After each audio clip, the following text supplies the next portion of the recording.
successful at writing music that one day I was in a supermarket and they had a newspaper that they were giving away with the groceries, and I looked at it and it said, if you have free time, well, you can come and volunteer for the newspaper. So since I was a musician, I was working at night, so during the day I had free time, and I went and I volunteered for the newspaper, and they didn't pay me anything, but it seemed like I must have had a little talent, and I started writing ever since then.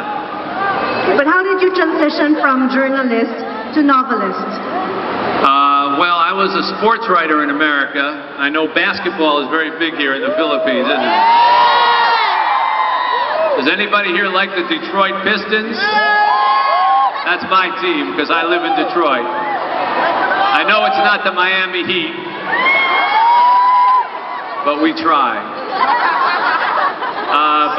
So I was a sports writer in Detroit, and I was pretty successful. And then one day, I happened to be turning the television screen, and I saw an old professor of mine named Morrie, who had... I think Morrie would be very, very happy to hear people screaming after you said his name. And he was on the TV screen, and he was very sick, and he was dying, and I realized that I hadn't kept in touch with him for 16 years. And I felt very guilty about that because I should have and I didn't. And so I called him up.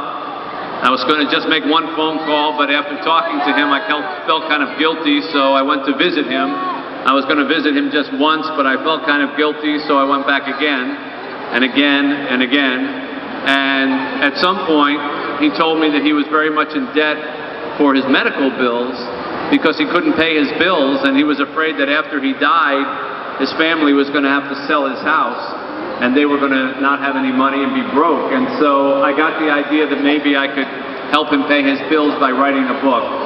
And believe it or not, I went to about 10 different publishers in New York with this idea for a book called Tuesdays with Morrie, and almost all of them said, not interested. It's boring, it's depressing. And I would have probably given up, except that I really needed to help him with his bills, and so I kept pushing. And we found one publisher who was willing to publish the book 3 weeks before Morrie died, and they gave us the money, and I gave it to Morrie, and he paid his bills. And that, to me, was kind of the end of the visits, but I still had to write the book. And poor Morrie never got a chance to see any of that book. He never read a sentence of that book because I wrote it after he passed away. And it came out. It was supposed to be a very, very small book. They only printed about 20,000 copies. But something very, very special happened with that book. People like you read it and then gave it to somebody and then gave it to somebody and then gave it to somebody. And today that book is the biggest selling memoir in the history of the world. And Morrie has touched all our lives. Well, thank you very, very much, all of you who have read Tuesdays with Morrie.